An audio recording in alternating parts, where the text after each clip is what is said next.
خدای مهربانم، نورت را در وجودمان متجلی کن که سخت محتاجانیم.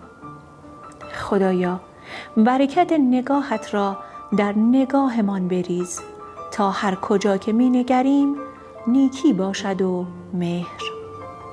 خدایا، می دانی که خسته ایم از خودمان، از روزمرگی ها، از نفرت ها، از جدایی ها، از من بودن ها و ما نشدن هایمان.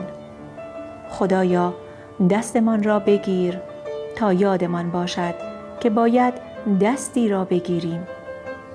خدایا، نگاه مهربانت را از ما دریغ مکن تا یادمان باشد که باید به تمامی نگاهی باشیم از سر مهر و عشق به انسانها.